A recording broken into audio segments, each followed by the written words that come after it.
Tes, Jackson, kedengaran? Iya, silakan Kiai. Dengeran Pak Kiai, silakan.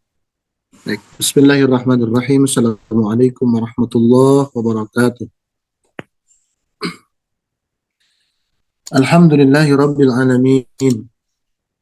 Wal aqibatu lil muttaqin wala udwana illa 'alal zalimin. Asyhadu an la ilaha illallah al-malikul haqqul mubin. Wa asyhadu anna sayyidana Muhammadan abduhu wa rasuluhu sadiqul wa'dil amin. Allahumma basalli wa sallim ala sayyidina Muhammadin wa ala alihi wa ashabihi ajma'in fil awwalina wal akhirin amma ba'd. Qala Allah Ta'ala fi kitabihil mubin a'udzu billahi minasy syaithanir rajim. Bismillahirrahmanirrahim. Ud'uni astajib lakum al-ayah. Shadaqallahul azim. Ilahi anta maqsudi wa ridhaka matlubi atini mahabbataka wa ma'rifataka. Di hadapan seluruh ahli silsilah Tariqah Qadiriyah Naqsabandiyah Ma'an Suryalaya, wabil khusus Syekhuna wa Mursyiduna Sultanul Awliyai fi hadha zaman Sayyidi Syekh Muhammad Abdul Ghaus Saifullah Maslun Al-Qadiri An-Naqsabandi Al-Muttaqi Al-Kamil Mukammil Al-Muwaffaq Al-Mujaddid Al-Qutbu As-Samadani Al-Mahdi radhiyallahu anhu wa qaddasa sirrah. Al-Fatihah. A'udzu billahi minasyaitonir rajim. Bismillahirrahmanirrahim. Alhamdulillahi rabbil alamin arrahmanir rahim maliki yaumiddin. Iyyaka na'budu wa iyyaka nasta'in ihdinas siratal mustaqim. Siratal ladzina an'amta 'alaihim ghairil maghdubi 'alaihim waladdallin. Amin. Al-Mukarramin, para peserta manakib online pada sore kali ini, mohon izin tidak saya sebutkan satu persatu. Ibu bapak, para pecinta kesucian jiwa rahimakumullah.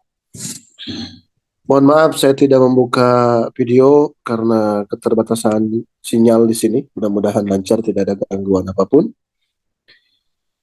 Izinkan pada sore ini saya berbicara sedikit tentang doa dan zikir. Ada satu hadis yang ini sudah sangat populer, sudah akrab di telinga kita, yang berbunyi, man saghalahu dzikri an mas'alati a'taituhu afdala ma u'tiya as-sa'ilina. Man, barang siapa, saghalahu, yang menyibukkan kepada orang tersebut, barang siapa yang dirinya sibuk zikri, mengingatku, an mas'alati, dibandingkan dengan meminta kepadaku, a'taituhu, maka aku akan beri orang tersebut afdola, yang lebih baik, ma'u'ti as-sa'ilin, yang lebih baik dari apa yang aku berikan kepada orang-orang yang meminta. Di dalam hadis ini ada dua terma yang perlu kita, ada dua kata yang perlu kita perhatikan dengan baik-baik. Yang pertama adalah zikri, yang kedua adalah mas'alati. Zikri artinya mengingat aku, kata Allah, artinya mengingat Allah Subhanahu wa ta'ala. Mas'alati artinya adalah meminta kepadaku, maksudnya adalah meminta kepada Allah Subhanahu wa ta'ala. Di dalam hadis ini ditegaskan bahwa siapa yang dirinya sibuk dengan zikir kepadaku dibandingkan dengan sibuk meminta kepadaku, maka aku akan berikan kepada orang tersebut hal yang lebih baik dibandingkan dari hal yang aku berikan kepada orang-orang yang banyak meminta. Mungkin kita pernah mendengar, kalau minta itu bisa jadi diberi ataupun tidak. Saya minta kepada Teh Susi, saya minta kepada Bunda Eli, atau kepada siapa saja saya meminta. Jadi probabilitasnya dua, bisa diberi ataupun tidak diberi. Kemungkinannya ada dua, bisa diberi ataupun tidak kalau minta. Tapi kalau zikir, kita datang langsung. Kita sering mendengar, berkali-kali kita mendengar, idza dzakaral abdu toro ila madzkurihi. Kalau seorang hamba sedang berzikir, maka dia akan terbang kepada yang diingat. Saya ingat ke Baitullah, maka hati saya langsung melihat Ka'bah. Saya melihat orang-orang yang tawaf mengelilingi Ka'bah, lakukan istilam ke Hajar Aswad, Bismillahirrahmanirrahim, Wallahu Akbar, lalu bergerak, ya.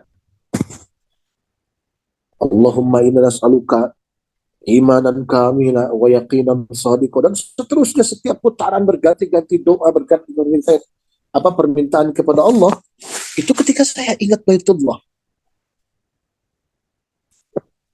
Allahumma imanan bika wa tasdiqan bi kitabika wa wafa'an bi ahdika wa ittiba'an li sunnati nabiyyika Muhammadin sallallahu alaihi wasallam. Terus saya bergeser dari Hajar Aswad, bergeser ke Hijr Ismail, ya, melewati makam Ibrahim, bergeser lagi ke mana, sampai ke Rukun Yamani. Dari sana saya berdoa, Rabbana atina fid dunya hasanah, sampai bertemu dengan Hajar Aswad lagi. Dan saya melakukan istilam lagi, Bismillahi Allahu Akbar. Kebayang semuanya sampai itu dengan ingat. Saya ingat ke Madinah, melihat Dorihah, melihat kuburan Rasulullah sallallahu alaihi wasallam. Ya, ada di bawah Kubbatul Khadra, di bawah kubah berwarna hijau. Jadi ketika saya ingat, meskipun saya tidak berangkat ke sana, saya sampai ke sana langsung. Nah, inilah yang disebut dengan idza dzakarul abdu tara ila mazkurihi. Jika seorang hamba sedang mengingat sesuatu, maka dia akan terbang kepada yang diingatnya. Nah, jadi kalau kita sedang berzikir kepada Allah, itulah yang disebut kita masuk ke hadrat Allah. Jadi hadrat Allah itu bukan depan, bukan belakang, bukan kanan, bukan kiri, tetapi ketika kita ingat kepada Allah, kita masuk ke hadrat Allah. Subhanallah. Ini luar biasanya. Masya Allah, tabarakallah. Jadi ini adalah hadis yang memberikan semangat kepada kita supaya kita lebih konsisten, lebih sibuk, lebih membanyakkan aktivitas kita dengan berzikir. Oh, bagaimana kan saya sibuk? Saya jadi notaris, kata Teh Susi. Ya, zikirnya jangan zikir pakai lisan, tapi zikirnya bil qalbi. Zikirnya bil jinan, yang kita sebut zikir khafi. Sehingga fisik kita melakukan apapun, ibu-ibu memasak di dapur, ya, mencuci, belanja, ngobrol, tiktokan, youtuban, dan sebagainya. Itu tetap berjalan, tapi di saat yang sama, hati kita tidak pernah lalai dari ingat kepada Allah Subhanahu wa Ta'ala. Kapan? Kapan saja. Di mana? Di mana saja. Sedang apa? Sedang apa saja. Ya, di mana saja, kapan saja, sedang apa saja, kita semua hatinya bersama-sama dengan Allah. Inilah yang disebut dengan sagolahu zikri an mas'alati. Dia sibuk hatinya mengingatku. Bukan sibuk meminta kepadaku, tapi sibuk mengingat Allah Subhanahu wa Ta'ala. Hadirin ikhwan akhwat rahimakumullah. Semoga ini menjadi bagian keseharian kita. Dan kita sudah diberikan alatnya. Mungkin kita bertanya, tapi kadang saya juga lupa, hati saya itu hilang gitu ya. Gak manteng terus ingatnya, apa itu artinya zikir hobinya hilang? Bukan. Jadi budrut tauhid, ya, benih tauhid, benih yang ditanamkan di dalam diri kita, ya, kata Pangersa Baos, dicor di dalam diri kita, itu tidak hilang, ada. Ya. Lalu saat saya lupa tuh gimana, kemana tuh zikir hobi itu? Jadi fokus kita berpaling kepada yang lain, zikirnya ada di dalam, ya. Benih yang ditanamkan sebagai benih zikir hobi itu ada tetap di dalam. Tetapi karena fokus besar kita berpaling kepada yang lain, akhirnya kita tidak merasakan bahwa kita sedang ingat kepada Allah. Masya Allah, tabarakallah.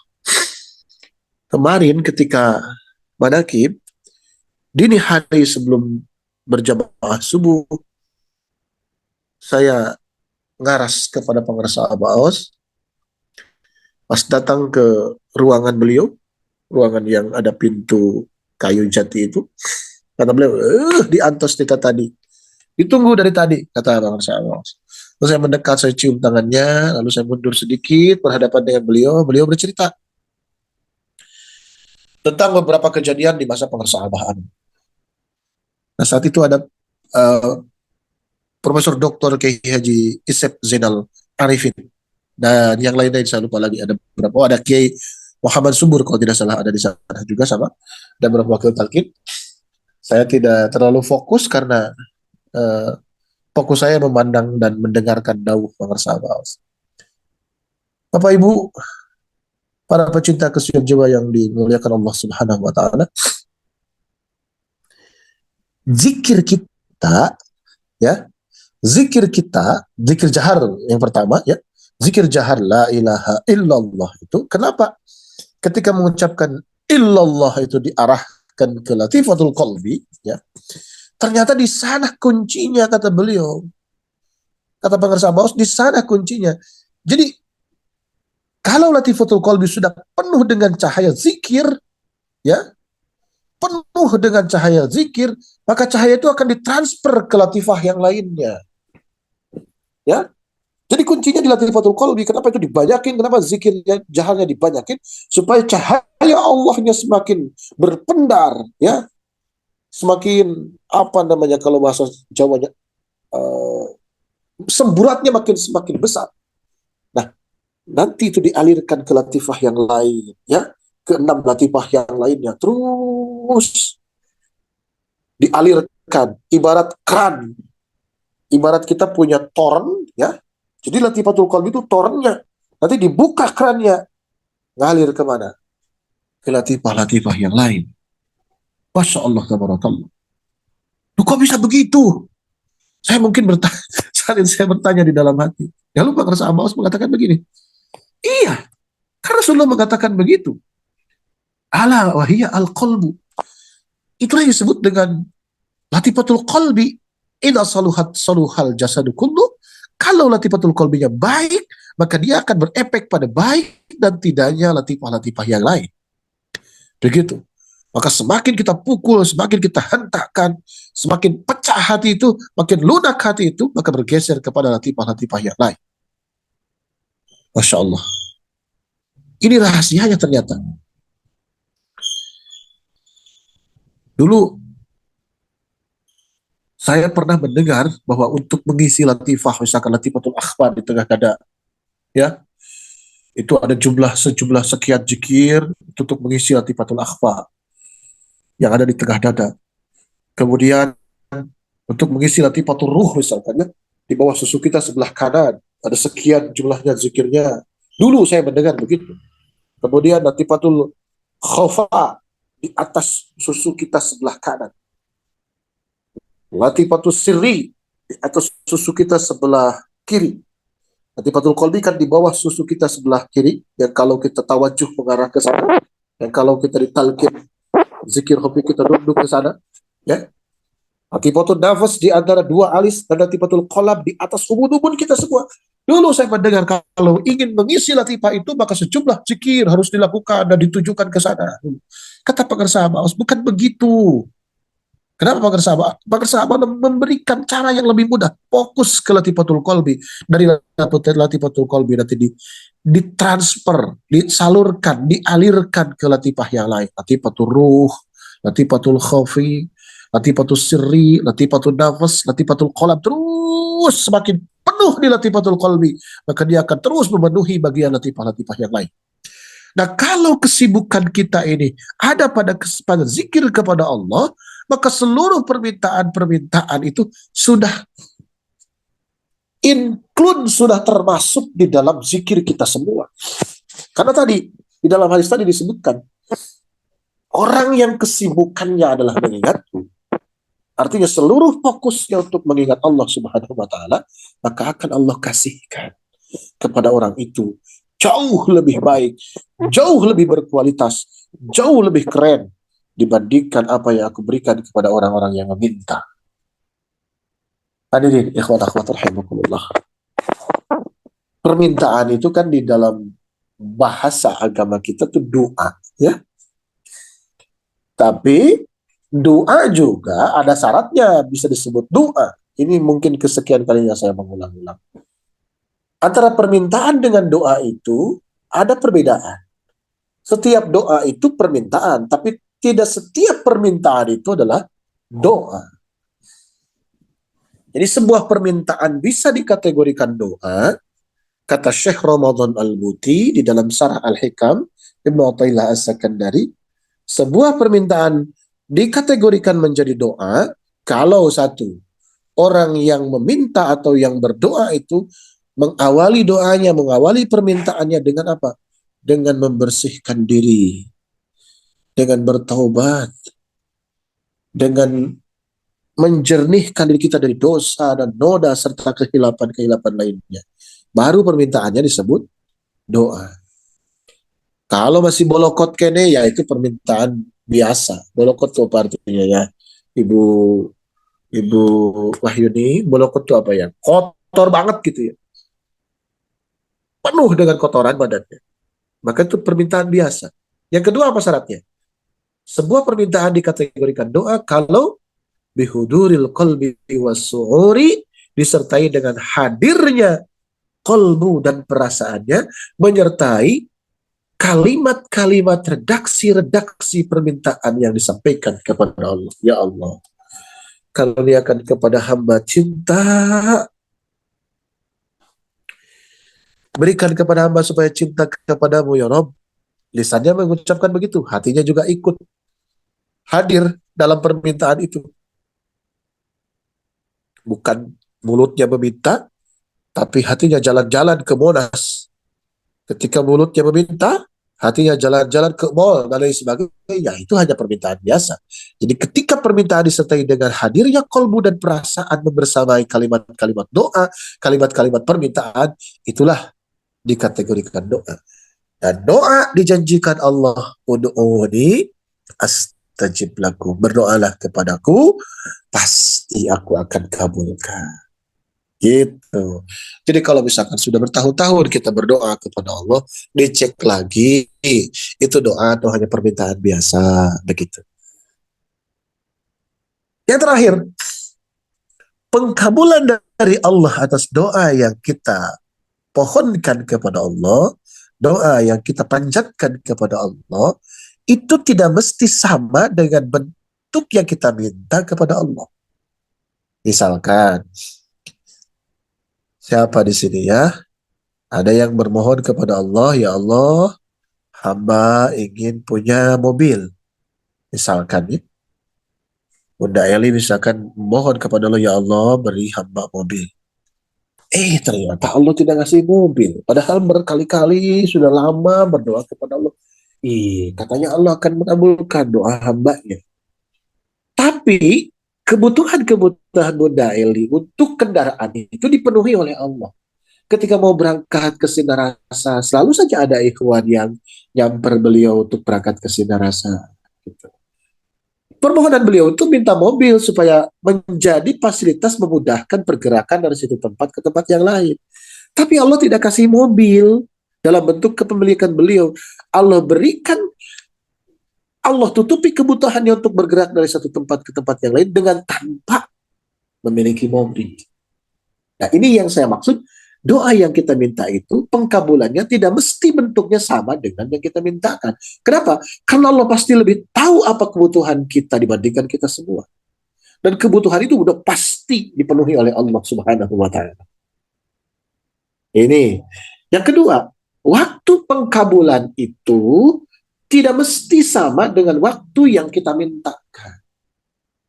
Ya Allah, nanti setelah saya selesai kuliah, berilah saya pekerjaan.